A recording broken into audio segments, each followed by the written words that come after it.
मैं भी बिल्डर हूँ, मैं भी जानता हूँ आपने क्या किया है। आगे जाके आप महाराज को लूटना चाहते हो, काट के रख दूंगा। એણે જે પાવરથી વાત કરીને પેલા બે ભાગી ગયા. હું એમ કહું છું કે નર્મદાના કિનારે આજની તારીખમાં પણ સત્યયુગ પ્રવર્તે છે. સત્યયુગ હાલમાં પણ વર્તમાનમાં પણ છે. થોડો ઓછો પ્રકાશ હતો, લાઇટ પૂરતી નથી, પણ કોઈ એક મોટો આકાર મેં મારી બાજુ ઉભેલો છે. મોટો આકાર હતો, આકાર જેની કલ્પના બી ના કરી શકું, સાઈડની કલ્પના. તો મને કે મોટો આકાર હતો, મનુષ્ય આકૃતિ છે કે શું હશે ગમે તે, ઓછા 15 ફૂટ લાંબી હશે એમ. આ ક્ષણનો જ બનાવ આજે હું કહું છું. મારે કહેતા તો મારે 2-5 મિનિટ થાય છે, પણ એક ક્ષણનું હું ચાલતો ફાસ્ટ જતો મેં એક ક્ષણમાં નજર નાખી હતો. નરદે હર કે બોલે ભાઈ આવું ચાલતો નીકળી ગયો. એવું કહે છે ઘણા લોકો કે અસ્વસ્થતામાં છે, ખૂબ મોટી છે, એના પગલાં બી આટલા મોટા છે, ખૂબ ઊંચી કાયા છે એની. એવું ઘણા બધા લોકો કહે છે. એમ અસ્વસ્થતાના દર્શન ઘણા લોકોને થાય છે, થયા છે, એ બનાવો છે. એમ હતું એવું કે લાઇટ હતી નહીં, અંધારું જ હતું. એમ મેં ગમે ત્યાં મૂર્ખ થાપ કર્યો. પછી અમે રાત રોકાયા. પણ એ જેને કહી શકાય કે ભયંકર રૂમ હતો. અમારી સાદી ભૂત ખંડીર કહે ને, ત્યાં ભૂતની વાતો ન કરી, આ ભૂતનું જ ખંડીર હતું. એવું એવા ખંડીર અમે રાતથી રોકાયા. એમને બ્લડ કેન્સર હતું. એમ હેમોગ્લોબિનનો પર્સન્ટેજ 1.5 HB હતું. એમ એટલે એને બ્લડ કેન્સર કહેવાય. હેમોગ્લોબિન એટલે માણસ 50 ડગલા જ્યારે ચક્કર ખાઈને પડી જાય. નારેશ્વર ગયેલો ભાઈ માણસ, સવારે 4 વાગે રંગ હતું, મારા સ્વપ્નમાં આદેશ કર્યો પરિક્રમા કરવા નીકળ. એમણે વાત કરી, એમને 4 એટેક આવી ગયેલા.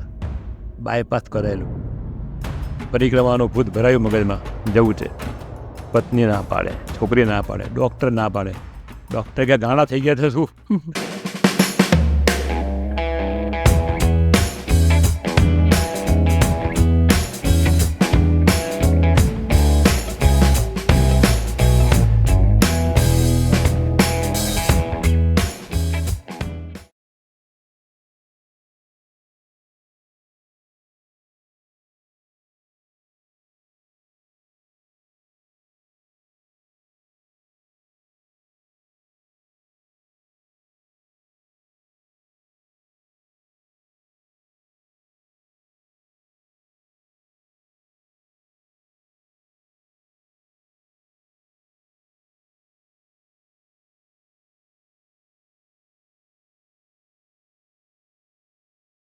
આપણે યાત્રા દરમિયાન તમે એક જંગલની પણ વાત કરી કે જે વચ્ચે આવતા હોય છે અને ત્યાં વનવાસીઓ આદિવાસીઓ પણ રહેતા હોય છે, એમનો થોડો બહુ ખતરો રહેતો હોય.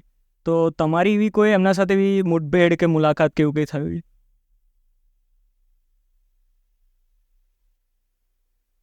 મારી યાત્રા કરવા પાછળનો જે ઉદ્દેશ શરૂઆતમાં હતો, મને એવો વિચાર આવ્યો એક શરૂઆતમાં કે પરિક્રમામાં હું નીકળ્યો ને, અને સુલતાનની જાળીમાંથી પસાર થવું હતું અને ત્યાં લૂંટાવું હતું. એટલા માટે જ મેં પરિક્રમા કરી. એમ તો ચાલે, કારણ અત્યાર સુધી આપણે લૂંટાયા નથી. એમ કોઈ માણસ આપણી ભાઈ બધું જ લૂંટી જાય તો તમારી હાલત કેવી થાય, કેવો અનુભવ થાય, એના માટે મેં પરિક્રમા કરી હતી.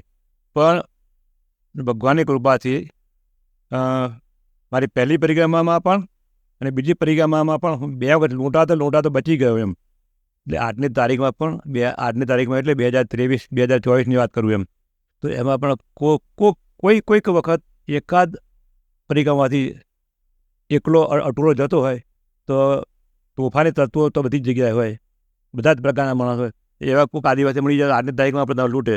પણ હવે એ લૂંટાવાનું લગભગ સદંતર બંધ થઈ ગયું છે.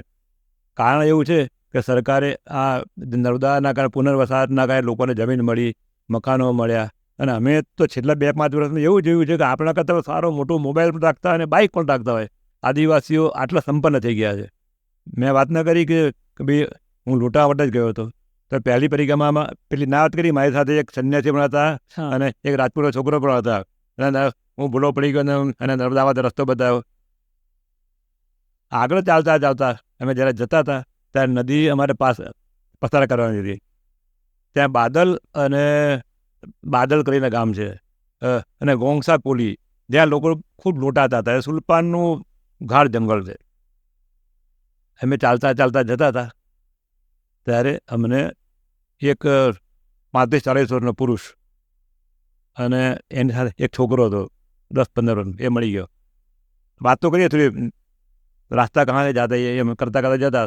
તો એક પહાડ ઉપર ગયા પછી અમને દૂરથી બતાવ્યું, वो बादल है, वो जो टापरी दिखती है ने, टापरी એટલે ઝોપડી, છૂટા છવાયા પેલા ઝોપડા દેખાતા 2-5 किलोमीटर दूर, वहाँ से आप चुपचाप चले जाना, चुपचाप चले जाना, ज़्यादा शोर मत करना। ये मुझे आगे जाना है, एक ये पहाड़ उतरी गयो थोड़ो અને એ નીચે જ ઉતરી ગયો અને અમને આ રસ્તો બતાવ્યો, અમે તો આગળ ચાલ્યા, એટલે 100 ફૂટ અમે આગળ ચાલ્યા, એટલા પાછળથી બૂમ આવી, એ મહારાજ વાપસ આવીએ, એટલે મેં બૂમ પાડે, અમે જોયું પાછળ તો પેલા જે 2 જણા હતા ને, પેલા ભાઈ 35 યુવાન માણસ અને એનો છોકરો, એ લોકો ઉપર ટેકરી ઉપર ઉભા અમને બૂમ પાડતા, મહારાજ ઇધર આ જઈએ, એટલે મારા મિત્રો સાથે જોયું, મેં કે પેલું બોલાવે છે, મેં ચલો ચલતે ચલ, પાછળ ગયા એની પાસે, કે મહારાજ आप ये रास्ता लंबा पड़ेगा, आप हमारे साथ चलो, એની સાથે મેં ચાલ્યા। પહેલી પરિક્રમામાં અમે ચંપલ નહોતા પહેર્યા, લગભગ 1500 કિલોમીટર સુધી ચંપલ નહોતા પહેર્યા, અને એની સાથે ચાલ્યા, એ તો આદિવાસી તો સોલિડમાં એક જબરદસ્ત ચાલે, એની પાસે પેલા 2 પણ યુવાન હતા, પેલો જે રજપૂતનો છોકરો 22-25 વર્ષનો હતો, પેલો મહાત્મા બી 25 વર્ષનો હતો, એ તો સંસાર ચાલતા હતા, અને મારે તો ભગવાન ચંપલ નહીં, અને એટલી બધી ટેવ નહીં આપણને, લગભગ જો ને સાંજે 300 કિલોમીટરનું 300-400 કિલોમીટર ચાલે આવીશું અમે, એવું આશરે 300 કિલોમીટર, એટલે પગના તળિયા થોડા છોલા અને શરૂઆત થઈ હતી, પણ એની સાથે ચાલ્યા અમે, સળંગ 2-3 કલાક પહાડો ટેકરીઓ પથરાઓ ખાવા ટેકરી ઉતરતા 2-3 કલાક ખાસું અંતર કાપી નાખ્યું। પછી એ કે અભી महाराज हम आप बजाएंगे, आगे नदी आएगी, वहाँ पर डोंगा मिल जाएगा आपको, पल्ली पार आपको ले जाएगा, डोंगा એટલે નાનું નાવડું હોય અથવા તો પેલું ગોળ છાબડિયા એ ટાઈપનું આવ્યો, બરાબર, મોટો કરંડિયો, હમ તો ચલતે આગે જાના હે, એ પેલો બતાવીને આગળ પેલો જતો રહ્યો। હવે તમને એક બીજી વાત કરું, આપણે સ્વામીજી મહારાજ હતા રંગબુદ્ધ બ્રાહ્મણના ગુરુજી, એ બ્રહ્માવર્તથી જ્યારે આ બાજુ આવતા હતા જંગલમાં, ત્યારે એમને પણ આવો જ એક અનુભવ થયો, અમારે આવ્યો જેવો જ અનુભવ થયો હતો, તે એમને પણ આદિવાસી મળી ગયો કે એમને જે રસ્તો 3-4 દિવસનો રસ્તો થાય, એ 3-4 દિવસનો રસ્તો એમને 2-3 કલાકમાં જ પેલો આદિવાસી બતાવીને જતો રહ્યો, કે મારે કે મને કે ગાજા ભાગનો એવો કે શોખ છે જરાકનો, એટલે હું ત્યાં લઈને હું ત્યાં લેવા માટે જઉં છું, એમ કે નથી લો કે નશો કરાવ પદાર્થ, એમ ગમે તે કંઈ ભાંગ ભાંગ્યું એ હું લેવા માટે જઉં છું, આવ્યો છું એમ, અને સ્વામીજીનો રસ્તો બતાવ્યો અને પેલો માણસ જતો રહ્યો।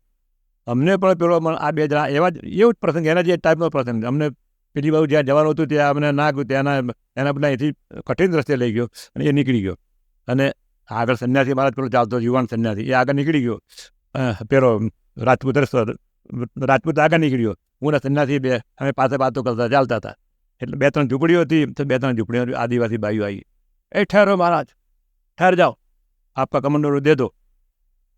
સંન્યાસી અને અમે કોઈ આવી અપેક્ષા કોઈ દાખી નથી, આવું કંઈ થશે એકદમ।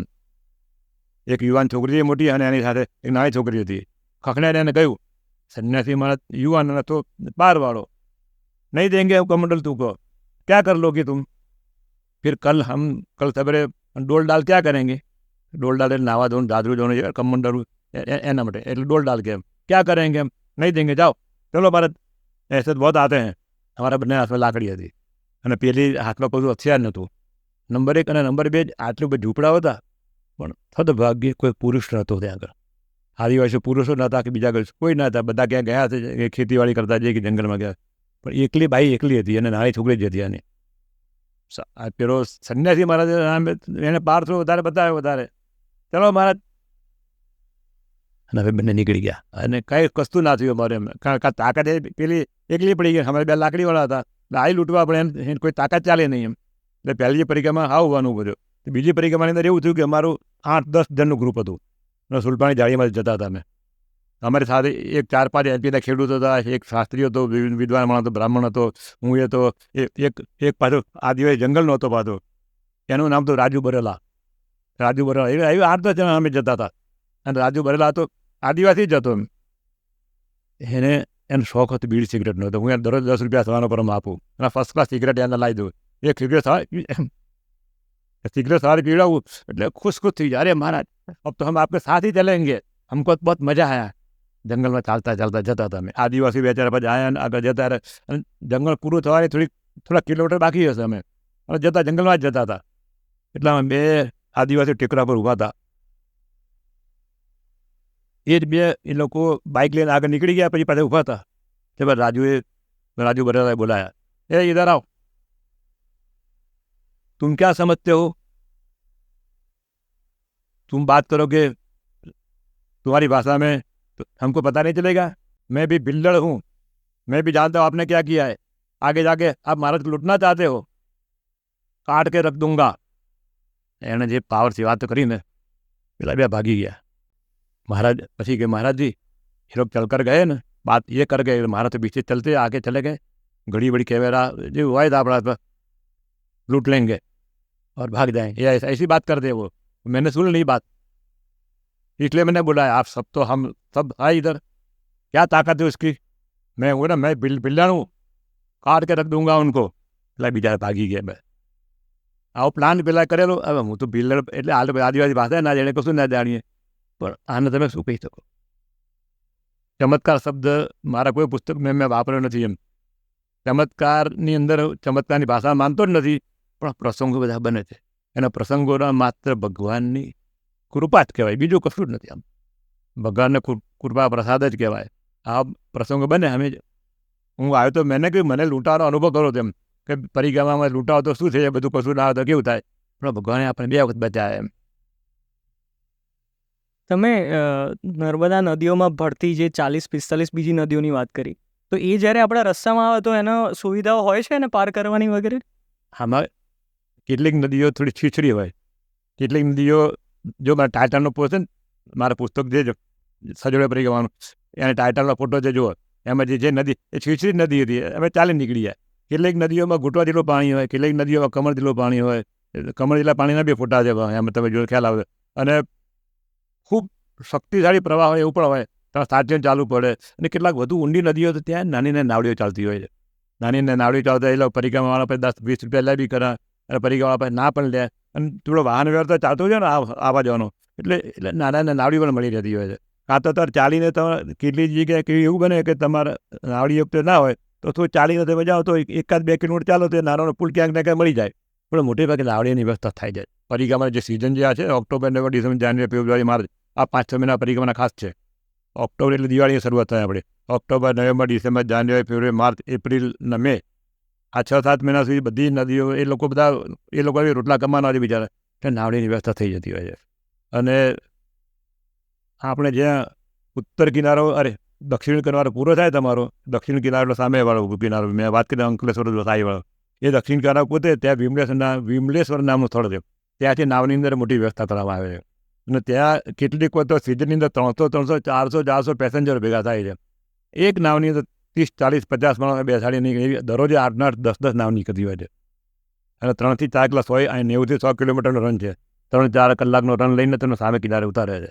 એટલે બધી વ્યવસ્થા તો છે જ, બધી નદીઓ છે, છતાં પણ વ્યવસ્થા બધી જગ્યાએ મળી જાય છે। કોઈ સ્પેસિફિક તિથિ કે તારીખ કે એવું કંઈ હોય છે પરિક્રમા શરૂ કરવા માટે? સામાન્ય રીતે આપણે ત્યાં ચાતુર્માસ શબ્દ વપરાય છે। ચાતુર્માસ એટલે ચોમાસાના 4 મહિના, એટલે વરસાદ પડે એ 4 મહિનામાં અમે મોટે ભાગે પ્રવાસ લોકો ઓછો કરતા હોય। કેટલાક લોકો હિલ સ્ટેશન પર જતા જુદી વાત છે, પણ ધાર્મિક પ્રવાહ, ધાર્મિક રીતિ વિધિઓની વાત છે, એમાં ચાતુર્માસમાં ક્યાંય નહીં કરવાનું। એક સ્થળે ત્યાં જૈનો પણ એવું માને છે, આપણા સંન્યાસીઓ પણ એવું માને છે। એટલે 4 મહિના એટલે આષાઢ, શ્રાવણ, ભાદરવો અને આસો એટલે દિવાળી આપણી। આસો મહિના એટલે આ 4 મહિના, 3-4 મહિનામાં પ્રવાસ કોઈ ના કરે। પરિક્રમાવાળા પણ લોકો આશ્રમમાં રોકાઈ જાય, અને દિવાળી આવે, દશેરા આવે, પરિક્રમા શરૂ થાય। એટલે મોટે ભાગે કાં તો દશેરા અથવા તો દિવાળી પછી જે કાર્તિક સુદ એકાદશી આવે, દેવ ઉઠી એકાદશી, દેવ શનિ એકાદશી ચાતુર્માસ શરૂ થાય, દેવ ઉઠી એકાદશી એ ચાતુર્માસ પૂરો થાય। એટલે દેવ શનિ કાર્તિક સુદ એકાદશીના દિવસે તમે નીકળી શકો, અથવા દશેરાના દિવસે પણ નીકળી શકાય। એ તમને બહુ અનુકૂળ આવે। એનું કારણ શું છે કે ઠંડીની શરૂઆત હોય અને તમે 6, 7, 8 મહિના મળી રહે। મેં કહ્યું ઓક્ટોબર, નવેમ્બર, ડિસેમ્બર, જાન્યુઆરી, ફેબ્રુઆરી, માર્ચ, એપ્રિલ, મે મહિનામાં ત્યાં સમુદ્રમાં તોફાન ચાલુ થાય, મે જૂનની વરસાદની જૂની આજુબાજુ, એટલે એ 6-7 મહિનામાં તમે પરિક્રમા પૂરી કરો તો તમને વિમલેશ્વરી નાવમાં તમે સામે જવાનું મળી રહે। નહીં તો પછી તમારે ક્યાંક રોકાઈ જવું પડે। ચોમાસું બેસી જાય, 10 મહિના પછી જેવી આ ચોમાસાની જૂન ને જુલાઈમાં ચોમાસાની શરૂઆત થાય ને, એ ત્યાં સમુદ્રમાં પણ તોફાનો આવે અને નાવડા બંધ થઈ જાય। એટલે એ પહેલાં તમે આ રીતે કાર્તિક મહિનામાં નીકળો તો ખૂબ અનુકૂળ આવે તમને। તમને ઠંડી થોડી નડે, પણ બીજી અનુકૂળતા તમને બધી આવી જાય બધી એમ। એટલે કાર્તિક મહિનામાં શરૂ કરો તો સરસમાં સરસ એમ। ત્યાં નદી કિનારે જે આશ્રમો અને સંસ્થાઓ હોય છે એ કોઈ ફેસિલિટી કેવી કંઈ પ્રોવાઈડ કરતા હોય છે, ખાસ કરીને જે યાત્રાળુઓ એમના માટે? આમ આ બધું કામ છે, બધું સેવાનું કામ છે બધું। સેવાનું કામ એટલા માટે કીધું કેટલાક આશ્રમો સદ્ધર આશ્રમો પણ છે. મતલબ નારેશ્વરની જ વાત કરું, નારેશ્વરના દરરોજે 200-500 1000 માણસોને જમવાનો વ્યવસ્થા થાય છે. ત્યાં ઘણા આશ્રમો જ્યાં 50-100-200 માણસો યાત્રાળુ હોય, પરિક્રમાવાળા બધાને જમવાની વ્યવસ્થા મળે છે. પણ બધી જ જગ્યાએ વ્યવસ્થા મળે એવું નથી. પણ મોટાભાગના આપણા જે ગામો છે, નર્મદા કિનારે બધા ગામોમાં રામજી મંદિર હોય, હનુમાનજીનું મંદિર હોય, તો મહાદેવજીનું મંદિર હોય, કોઈ પણ નાના મંદિર હોય, ત્યાંના મહાત્મા હોય એ બધાનું સેવા કરવા માટે એ લોકો ભેગધારે હોય છે. વૈષ્ણવ મહાત્મા બધા હોય છે બિચારા, તમારા માટે અરે મહારાજ આપ બેઠો, જે કરને की जरूरत हम बना देंगे. લગભગ મોટાભાગના બધા જ મહાત્માઓ તમને હાથે બનાવવા નથી જતા. પણ કેટલીક વખત એવું હોય કે પેલા એ બિચારો એકલો પહોંચી ના વાળો 8-10 મહાત્માઓનું ટોળું હોય, એ થાકી ગયો હોય તો મહારાજ આટા લે લો, આ તો દાળ ચાવલ લે લો, આપ બના લો.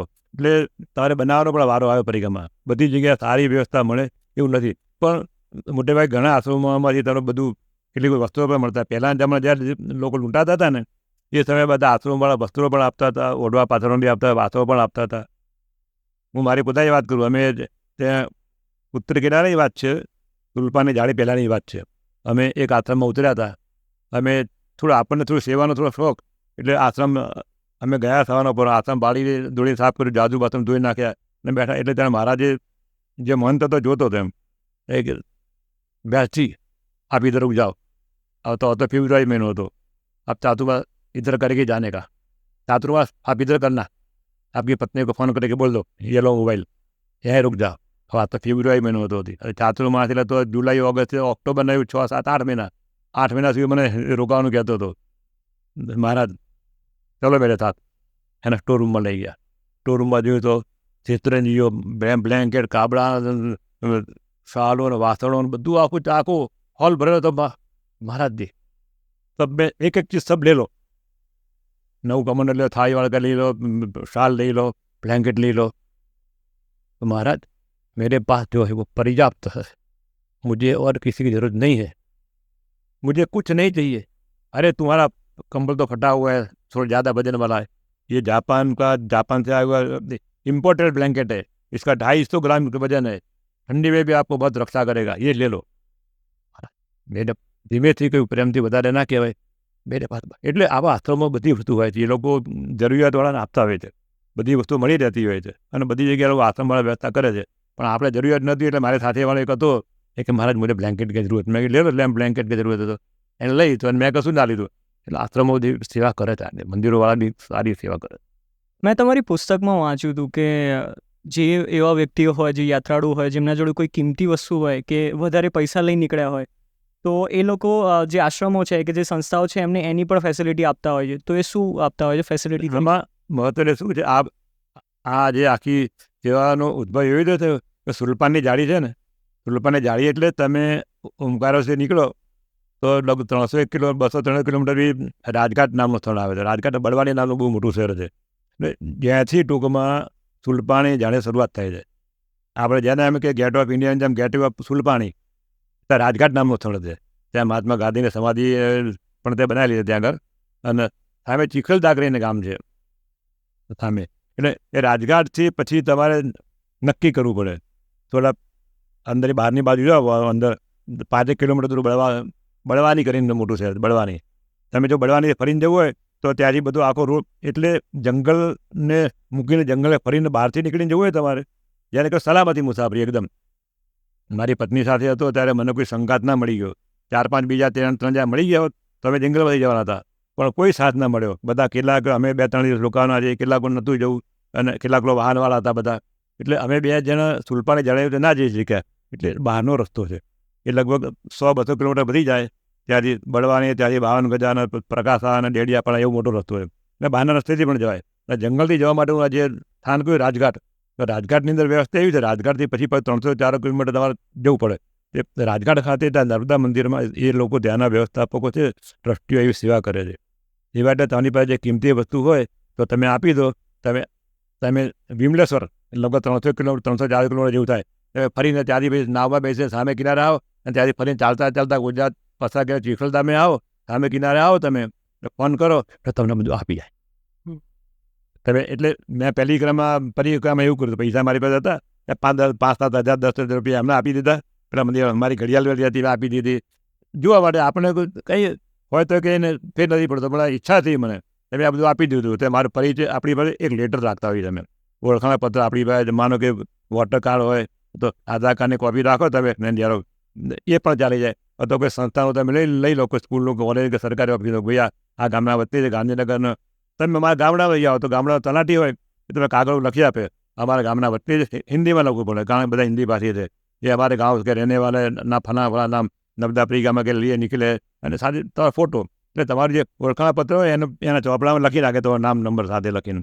પછી તમે 2-3 મહિના પછી 4 મહિના ફરીને તમે સામે આવો, સમાચાર મોકલાવો એ કાળ, એટલે પેલા સામે જઈને આપી જાય. મારે પોતાને એવું થયું, હું ચીકલદાસ સાહેબ પોતે પહોંચે પહેલી પરીક્ષામાં મને આપી દેતા, જે પૈસા હતા પ્રેમથી મારા પૈસા આવી ગયા. એટલે આવી વ્યવસ્થા રાજકારણ એક જ જગ્યાએ જરૂર છે, બીજી કોઈ જગ્યાએ જરૂર નથી. રાજકારણ સુલપાણી જવા માટે જ છે જરૂર. એમ બધા તમે સામાન કિંમતી સામાન પૈસા ઘડિયાળ દે કે આપું, તમે આપી દો પ્રેમથી, એ લોકો તમારી કાગળની પાસે લખી આપે, તમે ફરતી આવો પાછા એટલે એ કાગળ બતાવો એટલે મળી જાય. તમે આવી વ્યવસ્થા કરે છે, કોઈ પણ ચાર્જ લીધા વગર. અને આપણે યાત્રા શરૂ કરીએ એના પહેલાં કોઈ રજિસ્ટ્રેશન કે એવું કંઈ કરાવવાનું હોય છે, જેનાથી ખ્યાલ રહે? આ શું છે કે આ કોઈ આ જ્યારે આ બીજું કહીએ તો આ પોતાની મેળે જાઓ તો સ્વયંભૂ પ્રવૃત્તિ છે. આમાં કોઈ રજિસ્ટ્રેશન બી જરૂર નથી, પણ રજિસ્ટ્રેશન જરૂર નહીં, પણ માત્ર તમારે ઓળખાણનું એક કાગળ તમારી પાસે રાખવું પડે. એમ ઓળખાણનું એટલે તમે કોણ છો, ક્યાંથી નીકળ્યા છો, તો આપણે સાદી બધા આઈડી કાર્ડ, એમ અત્યારે તો હવે આધાર કાર્ડ નીકળી ગયું હોય તો આપણી વોટર કાર્ડ છે, એટલે એ હોય તો ચાલી જાય જરા કોપી. પણ પહેલાંના જમાનામાં આવું કશું નહોતું નીકળતું. એટલે તમે કંઈક ઓળખાણ પત્ર તમે રાખો ને તો એ જરૂરી છે. કેમ જરૂરી છે હું બતાવું તમને. પહેલી પરિક્રમાની વાત છે મારી. હું એક મંદિરમાં દાદા ઠનઠનપાલ નામનું મંદિર છે ત્યાં, કે ડિંડોરીથી આગળ આવતા ગામ છે, ત્યાં આગળ હું રાત્રા મહાદેવના મંદિરમાં રોકાયો હતો. મંદિર નાનું હતું, મંદિર થોડું માર્ચ મહિનો હતો એટલે ગરમી બહુ લાગતી હતી. બપોરે રાતે અમે સૂઈ ગયા, પંખો ચાલુ હતો ત્યાં સુધી રોકાયા. રાતે લાઇટ જતી રહી 11-1 વાગે. મહારાજ પૂજારી યુવાન પૂજારી હતો, એ તો રસોડામાં સૂઈ ગયો હતો પંખો ચાલુ કરીને. રાતે લાઇટ ગઈ એટલે મને થોડો તાપ લાગવા મળ્યો, એટલે પાછું શટર હતું, પાછું એ શટર ખોલીને હું પછી બહાર ઓટલા પર આવીને બેઠો, પછી બહાર ઓટલા પર સૂઈ ગયો અને શટર અડધું ખુલ્લું રાખ્યું, કારણ અંદર પૂજારી જતો જ. હતા 2 વાગે, એ મહારાજ કોણ હો, આવાજ તો પોલીસ. રાતે 2 વાગે પોલીસવાળો આવ્યો, બાઇક લઈને આવ્યો, તો બેટરી મારા પર નાખી. કોણ હોવ, ચોર હો, કોણ હો? 2 વાગ્યાનો ટાઈમ, અડધું શટર ખુલેલું, એટલે પેલો તો પોલીસે મને ખખડાવી નાખ્યો. मैं कि महाराज नर्मदे हर परिक्रमा से हूँ, गुजरात से आया हूँ, अहमदाबाद से आया हूँ, मेरे पास पहचान पत्र है मेरा. अंदर पुजारी सो गया है, इलेक्ट्रिसिटी चली, लाइट चली गई, अंदर गर्मी ज़्यादा लगी इसलिए मैं बाहर आया, इसलिए मैं बाहर सो गया हूँ. आप કહો તો मैं बता दूँ मेरा पहचान पत्र. હવે તમારી પાસે કશું જ ના હોય તો તમે શું કરો? બને છે આવું બનાવે. એમ મેં કહ્યું પહેલાં મને સમજાયો. એક તો દાળી બાળી વધેલી હોય, તમારો વેશ પહેર્યો તો સરસ જ હોય, તમારો શંકા માણસ જાય ને જાય. એટલે એ પેલો માણસ એને હૈયે ભગવાન વધી ગયા, પણ મેં બી થોડો સખત અવાજ આવ્યો, એટલે વિશ્વાસ સાથે મેં કહ્યું, અરે महाराज मैं परिक्रमावासी हूँ, मेरे पास पहचान पत्र भैया, मैं आपको बता दूँ, और अंदर पुजारी सो गया, उसको भी उठा दूँ आपको हो तो. थोड़ा व्यवस्थित बात करिए, थोड़ी टोन भी थोड़ा मजबूत अच्छा था, थोड़ी रिक्वेस्ट थी. पुलिस वाला मानी गया. अच्छा ठीक है बराबर, यहाँ चोर रात को आते, चोरी करेगी आते, रात को हमको फिर दौड़ धूप करनी पड़ती है ज़्यादा, ચોર તો નહીં હોય ને. એટલે આવું થાય. ઓળખપત્ર રાખવું પડે, બીજું કંઈ જરૂર નથી આમાં. આટલું રાખે એટલે રજિસ્ટ્રેશન નથી કરવામાં આવતું, પણ તમે એક કાગળિયું આવું તમે રાખો તમારા સપોર્ટનું તો તમને કામ લાગે. કારણ કોઈ સંસ્થા નથી કરાતી. આ પરિક્રમાનો સંચાલક પોતે મળે જાય. પેલા કુંભ મેળા જેવું છે. એમ કુંભ મેળામાં ક્યાં કોઈ આમંત્રણ આપે છે? ત્યાં કરોડો જ માણસ ભેગા થાય છે. એવું પરિક્રમામાં પણ એવું છે, કોઈ આમંત્રણ નથી. લોકો કાન લોકો જાણતા થાય. હું જાણ, મારું પુસ્તક વાંચે, લોકો જાણે સાંભળે, એની મેળે જ આ પ્રવૃત્તિ વર્ષોથી ચાલી આવે છે. રજિસ્ટ્રેશન જરૂર નહીં આમાં ક્યાંય. તમે તમારી પુસ્તકમાં કાળિયા કૂતરા વિશે પણ ઉલ્લેખ કર્યો છે, તો શું છે કિસ્સો? હા, દરેક પોતાની શ્રદ્ધા પણ અનુભવ થતા હોય છે. હવે જ્યારે પહેલી પરિક્રમાની વાત છે, અમે ચાલતા એક ગામમાં ગયા. અમે એ મંદિરમાં ઉતર્યા હતા. તમે એટલે કૂતરો સાથે આવીને બેઠો, અને પછી સવારે અમે જ્યાં નીકળ્યા ને આપણા મંદિરના આજુબાજુ, અને મંદિરમાં સાંજે 2-4 ભક્તો બેસવા આવતા હોય બધા. એટલે કે इसका नाम कल्लू है, कल्लू है. ये कल्लू सब परिक्रमावासी को पहचानता है, जानता है. यहाँ पर जितने परिक्रमावासी आती है सबके साथ चला जाता है. એટલે અમે સવારે નીકળ્યા તો અમારી સાથે 5-10 કિલોમીટરથી બીજું ગામ આવ્યું, ત્યાં સુધી અમને મૂકવા માટે આવ્યો. રસ્તો બતાવવા જંગલમાં છેક સુધી આવ્યો એમ. ને પછી પેલું બીજું ગામ આવ્યું ત્યાં પછી પાછળ નીકળી ગયો. સામેના કૂતરા પેલા ગામના બસવા માંડે એટલે પાછળ નીકળી ગયો. આ પહેલી પરિક્રમાની વાત. પછી ત્રીજી પરિક્રમા જ્યારે પત્નીને લઈને ગયો ત્યારે જ બી એ જ કલ્લુ મળ્યો. મેં કહ્યું દેખ પેલે પરિક્રમામાં ફોટો પણ આપ્યો મેં, કલ્લુ ફિરસે મને. મેં પછી કહ્યું કલ્લુ મજે મેં હો. એની આંખોમાં જેવો તો એમ લાગે આ કોઈ પુણ્ય આત્મા હશે એમ. ફરતી પાછ અમને બધાને મૂકવા આવ્યો એમ. એટલે રંગવદૂત મહારાજ હતા ને, નારાયણ રહેતા ત્યારે એક બુચિયો કૂતરો હતો એમ. સંસ્કાર છે ને કે ગયા જન્મના સંસ્કાર હોય તો એ એકાદશી કરતો હતો. એકાદશીના દિવસે ગમે તેવું ખાવાનું નાખો તો એ ના ખાય. હાજરું જઈ આવે તો નદીમાં જે નહીં ના આવે, નહીં આગળ આવે ગમે તે ખાવાનું નાખો તો ખાય નહીં. આવું આમાં પણ હોય છે. કોઈ દિવ્ય આત્મા હોય ને તો બનતું હોય છે. અમે હમણાં વચ્ચે થોડુંક એ નર્મદા કાંઠાની ખાલી ગુજરાતની પરિક્રમા કરવા ગયા હતા. એક મંદિરમાં અમે ગયા આશ્રમ તો સાંજે આરતી ચાલે ને, આરતીના ઘંટ વાગે એટલે કૂતરું તરત ત્યાં શંખ ફૂંકતો હોય અને કૂતરું આરતી સાથે બોલવા મળે. અને એવું નારેશ્વરમાં પણ જોયું હમણાં નારેશ્વરનો મારો અનુભવ છે. આરતી થાય સવારે 5:30 આરતી જે મહાદેવની આરતી ચાલુ થાય, એ ઘંટનો બાદ ચાલુ થાય તે 2-3 કૂતરા, એક કૂતરો ચાલુ થાય એની સાથે શંખ વગાડતો એમ, બીજો કૂતરો ચાલુ થાય અને 2-5 મિનિટ ચાલે. એટલે આ સંસ્કારી કોઈ જીવ હોય તો આવું બને. કલ્લુ આવો જ એક જીવ હતો એમ. અને નર્મદા કિનારે આવેલા માણસો બધા પવિત્ર જ હોય એવું માની લેવાનું આપણે. હશે કોઈ પુણ્યાત્મા. જંગલી જાનવરો સાથેના તમારો કોઈ અનુભવ થયા? કહે છે કે રીંછ પણ મળી જાય, દીપડા ચિત્તા પણ મળી જાય. માંડવગઢ છે. માંડવગઢ એટલે રાણી રૂપમતી અને બાજુની કથાવાળું ઐતિહાસિક સ્થળ છે. ત્યાં રામજી મંદિર છે, ત્યાં ઐતિહાસિક સ્થળો છે. એની પાછળથી ઉતરીને જે જવાનો રસ્તો છે ને ખૂબ કઠિન છે. ઉતરી અને તમે જ્યાં ગામ છે, એક નાનું ગામ, ત્યાં નાનું ગામ આવે છે. એ નાના ગામની અંદર હું જ્યારે રાત રોકાયો હનુમાનજીના મંદિરમાં ગામની બહાર, તે ગામથી એ મંદિરે દૂર ત્યાં ખેતર હતું. તે જવાનું રાતે 9-10 સુવાનો ટાઈમ થયો, 4-5 છોકરા રમતા હતા. એ લોકો બીજા રોટલાની પણ વ્યવસ્થા કરી દીધી. રાતે એ બધા લોકો ગયા એટલે હું એકલો સુઈ ગયો હતો. અને રાતે પછી મને થયું કે રાતે પાણીની જરૂર પડશે તો બોટલ ભરવા માટે પછી કૂવે જવું પડતું. નાવાની થાનકુળ કૂવે હતું. તો રાતે 10 વાગે ચાલતો જતો હતો. તો જતાં આગળ ચાલ્યો ખેતરમાં, ચાલતા મને લાગ્યું મારા પગે કંઈક અડ્યું છે એમ, કંઈક ટચ થઈ ગયું એમ લાગે એકદમ. આગળ જઈને જોયું તો સાપ હતો. મારા પગને અડીને જતો હતો, પડ્યો હતો. એટલે પછી મારી પાસે લાકડી હોય, બેટરી આપણે બેટરી હું મોટે ચલાવું નહીં, બેટરી વગર હું ચલાવતો હતો. તો પછી મેં કહ્યું આને છંછેડો છે, અત્યારે પાણી ભરી આવું. પાણી જઈ આવું, પાણી લઈને આવ્યો. પછી ત્યાં કૂવો હતો, ત્યાં ડોલ બધું હતું. પાણી લઈને હાથ પગ ધોઈને પાણી ભરીને પાછો રાત્રે આવ્યો. મેં જોયું તો સાપ ત્યાં પડ્યો જ હતો. પછી મેં ચલો સવારે વાત હવે. પછી આવીને રાતે સૂઈ ગયો. સવારે પછી પાછો ઉઠ્યો 4 વાગે. મેં ચલો નાવા જવું. પછી જે સ્થળે હું ગયો તો ત્યાં સાપ નહોતો. એટલે મેં હા, મેં કીધું મારો પગ એનો મોડો ભરાઈ ગયો અને મરી ગયો હોય, પણ લાગ્યું કે સાપ નથી. સાપ નીકળી ગયો ટૂંક, બચી ગયો ટૂંક એમ. એટલે સાપનો બી આવો થાય. પેલા વીંછીનો અનુભવ ના થયો મને. પેલા મિત્રના ત્યાં ગયો તો પેલા ભાઈના પિતાજીને કર્યો પણ હું બચી ગયો. એટલે જંગલી પ્રાણીનું કામકાજ આવું છે. પછી એક છે આપણે ઉત્તર કિનારે ખરું ને, ઉત્તર કિનારે કાર્તિકેશ્વર મહાદેવ, આપણા ગુજરાતની જ વાત છે. અસા કરીને ગામ છે. અસાની બાજુમાં છે, અસાના પહેલાં ગામ આપણે વરાછા કરીને ગામ આવે છે. તે વરાછા ગામના પહેલાં ઓછામાં બહુ એ અસાર બધું વિસ્તાર છે ને, બહુ ગાઢ જંગલ છે. હું લગભગ 5 વાગે કાર્તિકેશ્વર મહાદેવ નીકળ્યો અને રસ્તો ભૂલી ગયો. ભયંકર જંગલ છે, જંગલ ભયંકર છે. ભૂલી ગયો રસ્તો. સીધો 1 કિલોમીટર આમ ગયો, પાછો આવ્યો. પછી બીજો રસ્તો હતો 2 કિલોમીટર ગયો, પાછો આવ્યો. પછી આમ કિનારાની બાજુમાં જ હતું એમ જંગલ. પણ અડધો પોણો કલાક રખડ્યો. પત્નીનો ફોન આવ્યો એમ કે કેટલે પહોંચ્યા.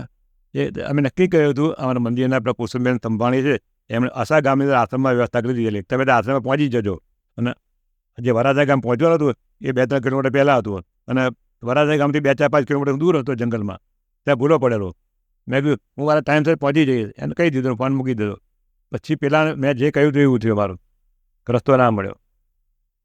2 હાથ ઊંચા કરીને નર્મદાની મોં પાડી 4 બાજુ એમ વ્યવસ્થિત અને બેઠો. એટલામાં સામે જાળીમાંથી 8-10 માણસોનું ટોળું આવ્યું. અડધો પોણો કલાકથી રખડતો તો ત્યારે કશું નહોતું. 8-10 માણસ ટોળું આવ્યું આખું. બધા પરિચિત નીકળ્યા પાછા એમ. અમુક ગામના હતા, રસ્તામાં મળતા અને એ મહારાજ નર્મદે ચલો મારે જ્યાં હશે જાના. वो टावर दूर दिखता है ना, वहाँ पर हमको जाना है. એટલે મને એક નિશાની ભૂલી ગયો જંગલમાં, પણ તરત જ રસ્તો મળી ગયો. અને તે અમે વરાછા ગામમાં આવ્યા. એ લોકો કિનારે જતા રહેવું હતું આખું ટોળું, અને હું આગળ નીકળ્યો. મારા આશા ગામ પહોંચ્યું હતું, અને વચ્ચે જાળી હતી. આશા ગામમાં આ વરાછા ગામમાં દાખલ થયા ને, એ પહેલાં જ પર રબારીઓનો આખો વાસ આવ્યો. એ પર ગાય ભેંસ દોડતા હતા અંધારામાં, એટલે ઝૂંપડામાં. એક ભાઈ બેઠા था ओटला पर, અને બેન भैंस धोता था. अरे महाराज कहाँ चले अंधेरे में, इधर रुक जाओ, शेर मिल जाएगा आपको, शेर बेर मिल जाएगा, क्या करोगे. मैं कि मैया शेर का नसीब अच्छा होगा तो मैं उसको मिल जाऊँगा, मेरा नसीब अच्छा होगा तो मैं उसको नहीं मिलूँगा. એટલે મેં એને હળવાશમાં લઈને એમને કહ્યું કે ભાઈ એ મને મળશે તો હું એને મળું જંગલમાં, તો એનું નસીબ સારું તો જ મળે, એને ખોરાક મળી જાય, શિકાર મળી જાય. અને મને ના મળે એનું તો મારું નસીબ સારું. મેં એવું કહ્યું એમ પેલું આગળ નીકળી ગયો. અને ભાઈ આગળ ભયંકર ઝાડી, જંગલ ઝાડી, એવી જ ભયંકર ઝાડી કે ત્યાં શું કે લાઇટ તો ઠીક છે, પણ ચંદ્રનો પ્રકાશ પણ ના આવી શકે એવી ભયંકર ઝાડી. 1 કિલોમીટર જેવું ચાલ્યું એમાં. ચાલતા પછી ગામમાં પૂછી લીધું હતું, 1 કિલોમીટર 2 કિલોમીટર ચાલીને પછી આગળ નીકળ્યું. 2 કિલોમીટર આગળ રોડ આવ્યો. પછી રોડથી પછી હું આશ્રમમાં પહોંચ્યો. આશ્રમમાં 9 વાગે પહોંચ્યો, લગભગ 9 આશા આશ્રમમાં, બરાબર, શાંતિ આશ્રમ છે, ત્યાં પહોંચ્યો. 9 વાગે મેં ગેટ ખખડાયો. પછી ફોન ઉપર વાતચીત થઈ હતી એમ. ત્યાં સંન્યાસી મારા જતા વ્યવસ્થાપક, ખોલ્યો એમને, ઓફિસમાં ગયો.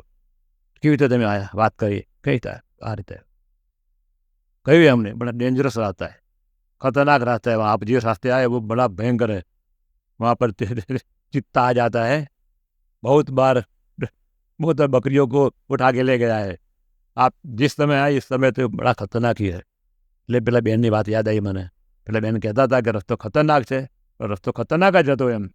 બરાબર, બચ્ચાને હોતા ને, એટલે જ્યારે બચ્ચાવાળો 1000 હાથ વાળો, એટલે હું આવ્યો એકલો જંગલમાં આવ્યો, અને પ્રેમથી અહીં 9 વાગે આવ્યો. કહ્યું મારા જગા રસ્તો જંગલવાળું, પણ જ્યાં સુધી ના મળે ત્યાં સુધી આપણને જંગલી પ્રાણી મોટી વાય આપણે જેવું નથી આપણું એમ, પણ ના મળે આપણને બચી ગયા આપણે એમ.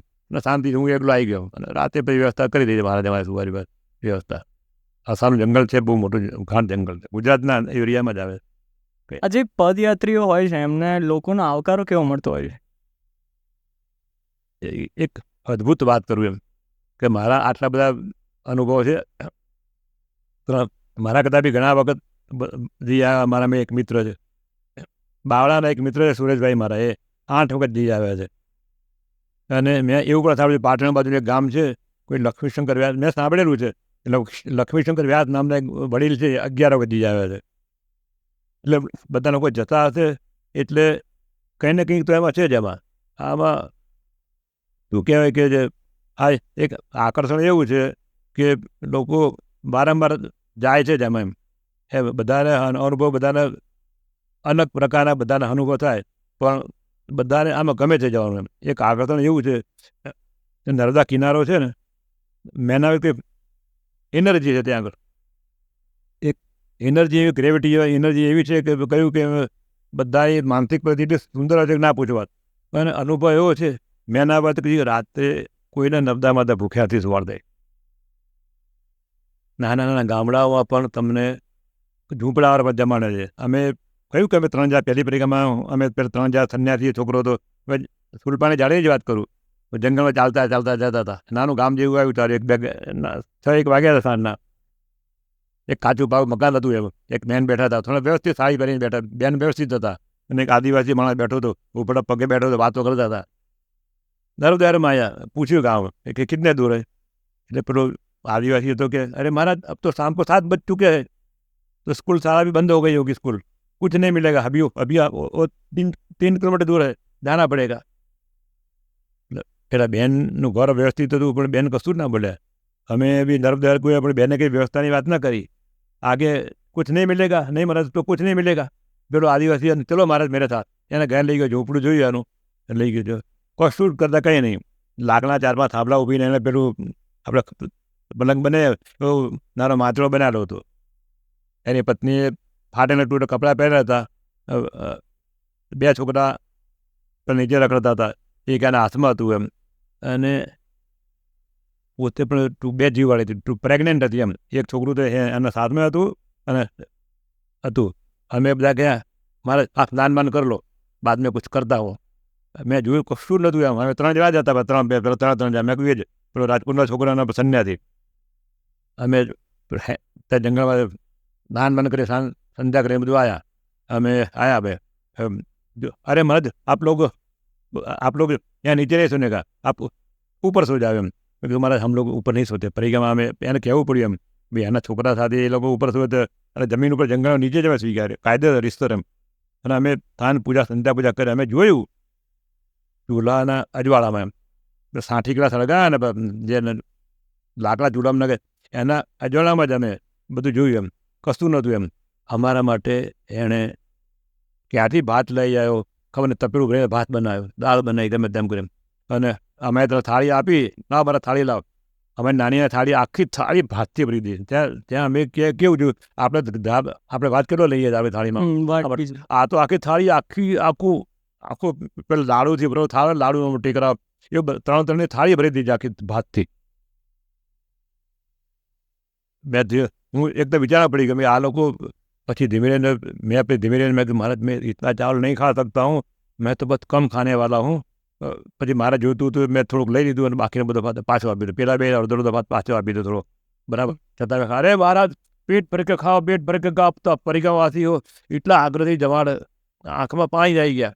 અમે જમીને પછી સૂઈ ગયા. હોળીને ઠંડી હતી એટલું બ્લેન્કેટના, તો બ્લેન્કેટ ઓળીને થોડુંક ઓળીને થોડું ખોલીને મેં જોયું ચૂલાના જ્વાળામાં એ બે જણા અમારા ભાઈ જમવા બેઠા.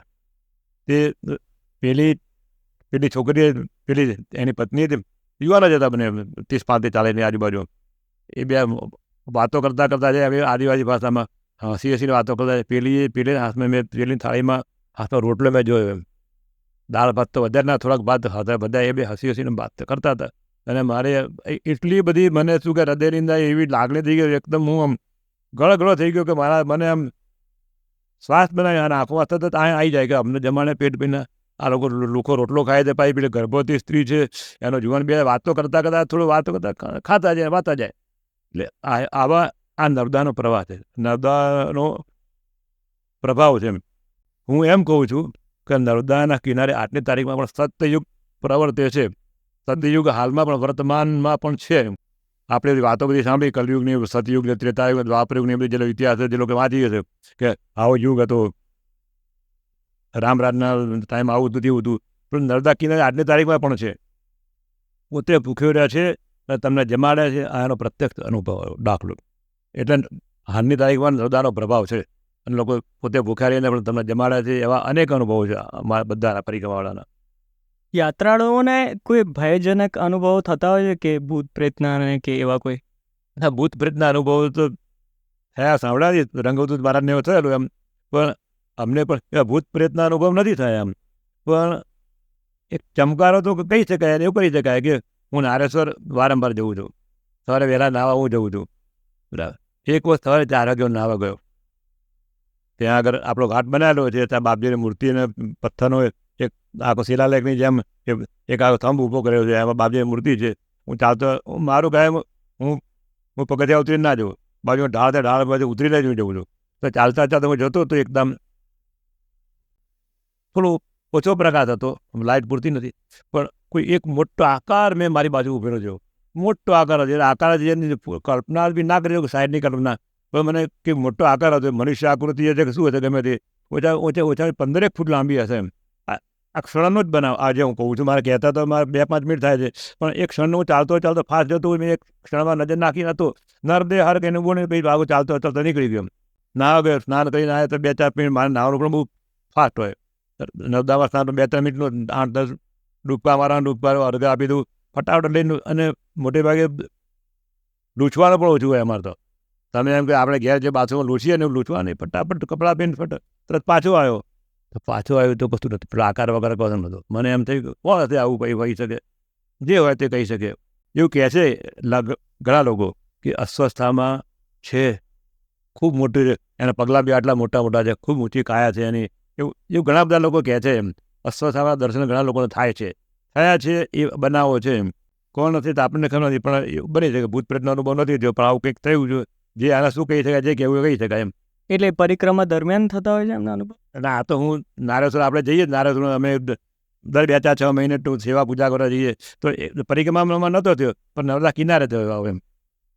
ભૂત પ્રેતના અનુભવ મને નથી થયા. ભૂત પ્રેતના અનુભવ પરિક્રમા પહેલાં તમારું જે વ્યક્તિત્વ હતું અને પરિક્રમા પછી જે તમારું વ્યક્તિત્વ બદલાયું એમાં શું અંતર આવ્યું અને તમને શું શીખવા મળ્યું? 100%.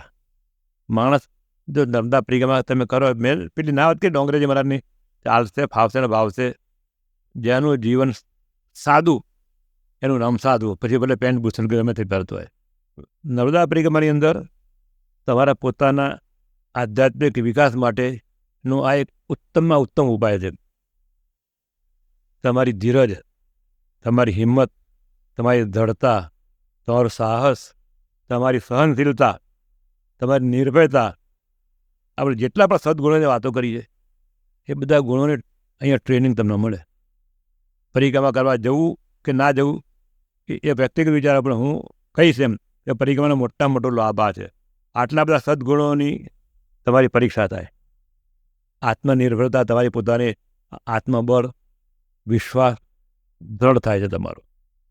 અમને પણ ઘણા કપરા સંજોગોના અનુભવ થયા છે. કપરી પરીક્ષા થઈ છે, અમારી પણ પરીક્ષા થઈ છે. કેવી કેવી તમારી પરીક્ષા થાય તમારી, એટલે તમને બધા જ પ્રકારના માણસોને જવા મળે. ગરીબ, તયંગર, પૈસાવાળા, મધ્ય કુટુંબ, બધા જ પ્રકારના માણસો તમને મળે, બધા જ પ્રકારના સ્થાનો મળે. કેવા કેવા સ્થાનો મળે એ પણ વાત કરો. અમે ગયા હતા પત્ની સાથે તો સજોડે પરિક્રમામાં.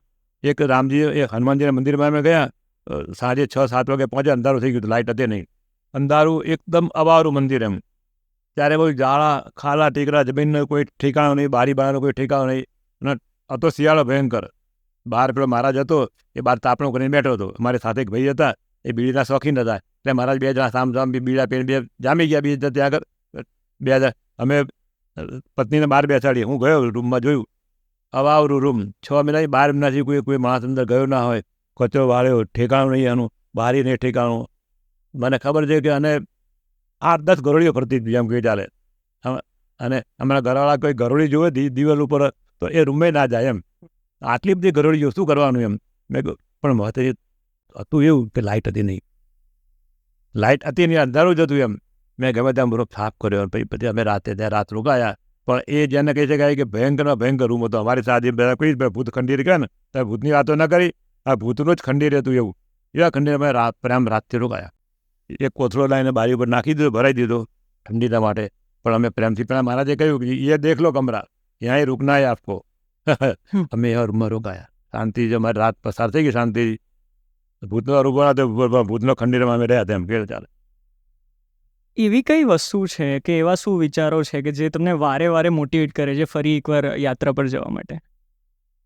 તમારું ઘડતર, મેં બધા જ પ્રકારનું ઘડતર થાય છે. પણ બીજી મહત્ત્વની વસ્તુ છે કે પરિક્રમાનો સૌથી મોટો એક અનુભવ હું કહું તમને તો એ કોઈ શક્તિ છે એમ. એના કે દરદારની ગ્રેવિટી ગણો, એનર્જી ગણો. મેં વિજ્ઞાનની ભાષામાં ઘણું બધું વાંચ્યું એમ, બરાબર. એનર્જી એક એવી છે ત્યાં આગળ, એક પ્રભાવ એવો છે. તમે પરિક્રમા કરો. મેં બીજી એક વસ્તુ તમને કે નર્મદા માતા તમને ભૂખ્યા સુવાડતા નથી. એવું મારા અનેક અનુભવ થયા બધા. ભૂખ્યા નથી સુવાડતા, ભૂખ્યા ઉઠાડે છે કર્યા પણ તમે સુવાડતા નથી. બધા જ પ્રકારના અનુભવ થયા. પણ તમને ત્યાં જે ટ્રેનિંગ મળે છે નર્મદા માતાની, પરિક્રમાની જે ટ્રેનિંગ મળે છે એ અદ્ભુત ટ્રેનિંગ છે.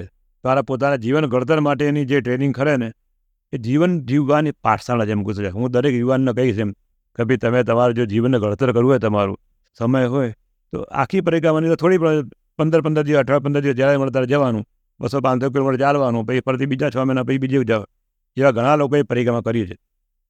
ટુકડે કરી શકે. અમૃતભાઈ વેગળ કરીને છે, એમણે આવું જ કર્યું. અમૃતભાઈ વેગળે સારા લેખક હતા, પરિક્રમા વિશે પુસ્તકો લખ્યા છે. એ આવું કરતા હતા એમણે, બરાબર. એ 15 દિવસ શિક્ષક હતા કે એવું હશે. પોતે 15 દિવસ જઈ આવે, 200-500 કિલોમીટર ફરી આવે પરિક્રમાની જેમ જ. પછી ફરતી 6 મહિના પછી કહીએ કરી શકાય. મેં તો કહ્યું પરિક્રમાના બધા ઘણા બધા પ્રકારો છે. શાસ્ત્રીય પ્રકારોની વાત નથી કરતા આપણે. બધી હનુમંત પરિક્રમા છે, મુંડમાલા પરિક્રમા, શબ્દો બધા ઘણા બધા જાતના વાપરે છે લોકો એમ બધા. કે પણ સાદી એવી પરિક્રમા એવું કે જમણે આજુબાજુ રાખીને ગોળ ચક્કર ફરવાનું ચાલતા ચાલતા. જેવા મળે, જેવા સ્થળો મળે ત્યાં રોકાવાનું, જે જમવાનું મળે તે મળવાનું. પણ એટલે એના કારણે તમે દ્રઢતા તમારી આવે છે, તંદુરસ્તી તમારી સુધરે છે. તંદુરસ્તી સુધરે એના માટે દાખલું તમને કહું છું.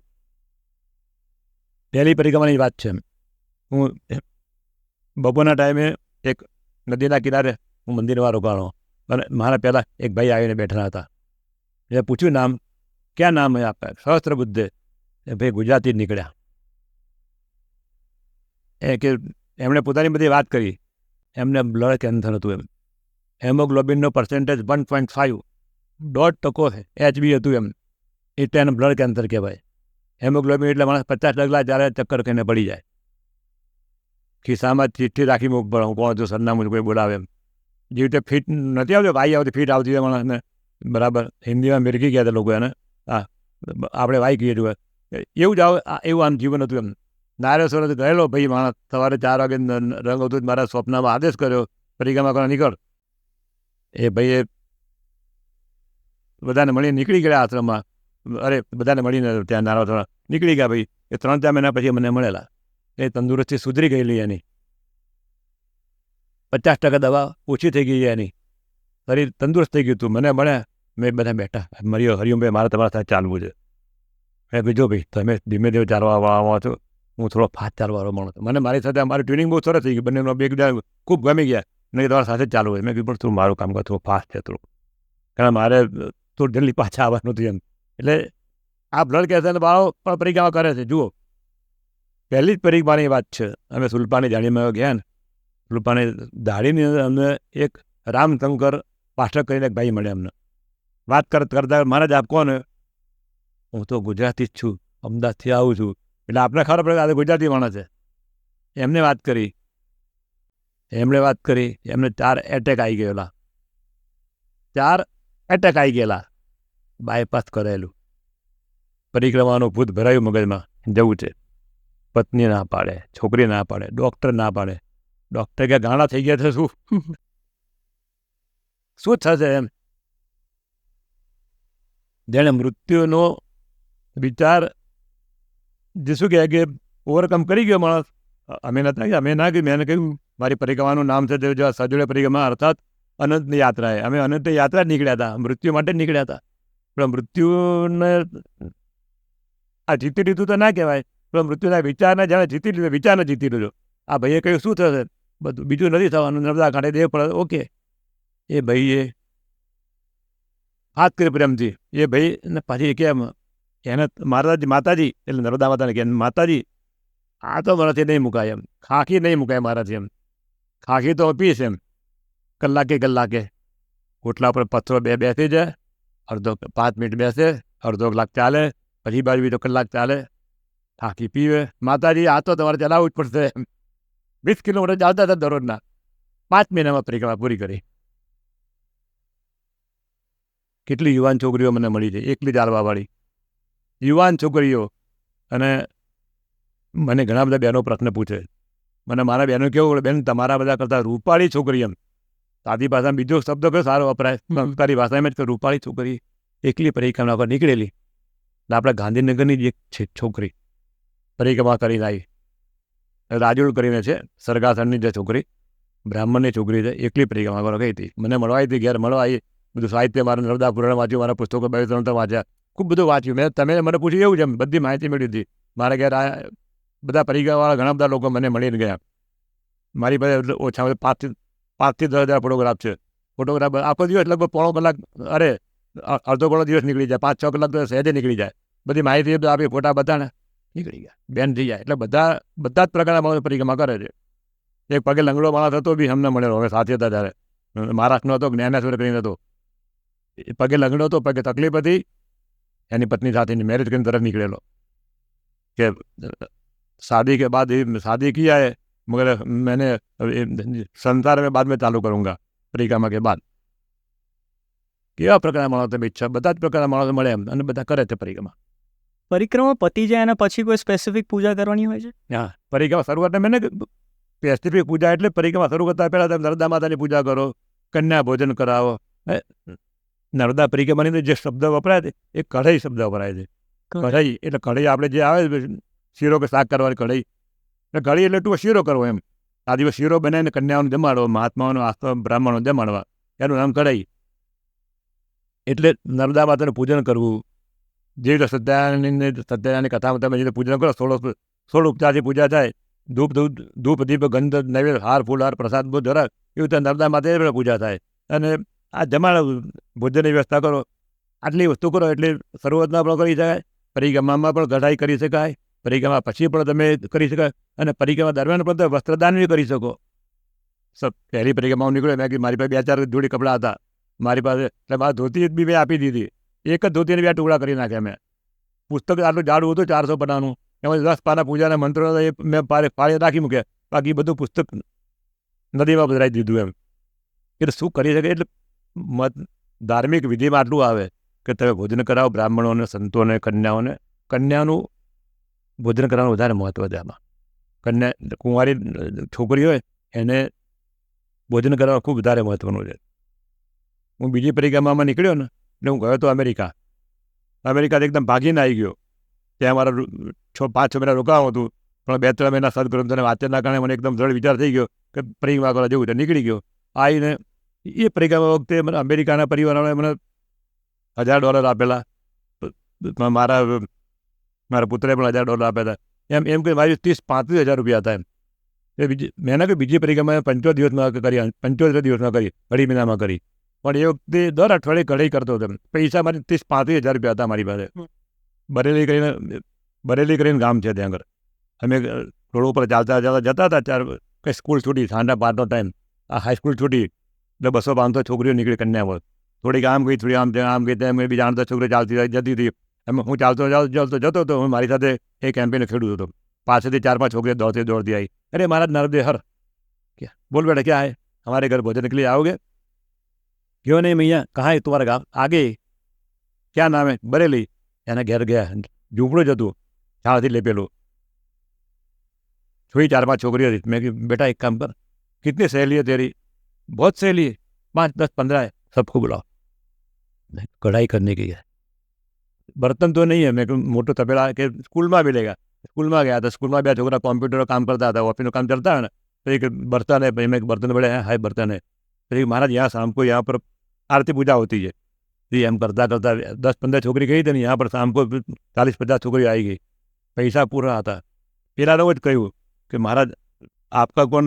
एन पे मोटर बाइक थी. तो भैया ये पकड़ ₹200, ये पेट्रोल का खर्च पकड़, 5 किलो सूजी ला, 5 किलो आटा लाओ, 5 किलो घी लाओ, 5 किलो सब कर लाओ.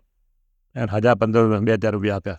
બધું લઈ આવ્યો. અને ધીમે ધીમે આરતીનો ટાઈમ કરતા આરતી ચાલુ ગઈ, બધું ચાલુ ગયું.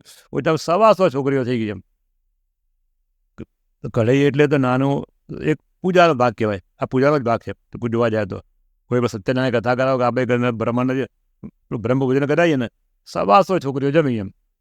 એ કઢાઈને પણ એ ઉત્સવ થઈ ગયો એમ. એટલે આ કઢાઈ કરવાની મહત્વનું આ છે કે નર્મદા માતાને પોતે પણ કુંવારી છે. એટલે કન્યાઓને તમે પ્રેમ કરો, કુંવારી કન્યાઓને જમાડો, એમાં નર્મદા માતા પ્રસન્ન થાય છે, એવો મારો સાક્ષાત અનુભવ છે. જે આપણા દર્શકો છે, જે ઉત્સુક છે પરિક્રમા કરવા બદલ, કે પછી જે એવું વિચારતા હોય કે જ્યારે કરશે, તો એમના માટે તમારો કોઈ મેસેજ કે તમારી કોઈ એડવાઇસ છે? મારી એડવાઇસ તો નથી એમ. પૂર્ણ શ્રદ્ધા સાથે, પૂર્ણ વિશ્વાસ સાથે નીકળો અને તમે જુઓ કે ઈશ્વર કેવું કામ કરે છે એમ. ઈશ્વર શક્તિ, તમે ઈશ્વરને ઓળખ્યા નહીં હોય, અનુભવ તો બધા લોકો કર્યા હોય, પણ નર્મદા પરિક્રમા કરો અને તમે જુઓ. મેં અનુભવ કર્યો કે ઈશ્વર, દૈવી શક્તિ અથવા નર્મદા મારી સાથે ચાલે છે, મારી આગળ ચાલે છે, મારી પાછળ ચાલે છે, અને મારા પહેલાં પણ પહોંચી જાય છે એમ. અને આવો અનુભવ મેં કર્યો છે. મેં સાક્ષાત દર્શન તો થઈ ગયા. પહેલી પરિક્રમા ના કે કન્યા મને મળી ગઈ. સાક્ષાત નર્મદા સિવાય બીજું કોઈ ના આવી શકે જંગલમાં. અને આ ઘણી વખત રસ્તા બતાવવાળા ઘણા માણસો મળી ગયા તમને. એમને કોઈ જંગલમાં કશું જ ના હોય, ક્યાંથી મળે?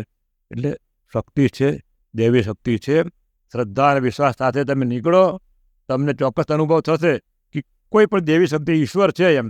તો રંગોદૂત મહારાજે નહોતું કોઈ પેલા અમને નર્મદાગીરી મહારાજને એવું કે શ્રદ્ધા સાથે નીકળી પડો તમે અને જુઓ કે કેવો અનુભવ થાય છે. ઈશ્વરની શંકા તમે કરો છો, પણ તમે જુઓ ઈશ્વરની તેને શું કેમ, એના અસ્તિત્વનો અનુભવ તમને થશે, સખત થશે. એમાં શંકાના સારા જ નથી. તમારી આગળ ચાલે છે, પાછળ ચાલે છે, તમારી સાથે. મેં નાખ્યું એવું જ છે.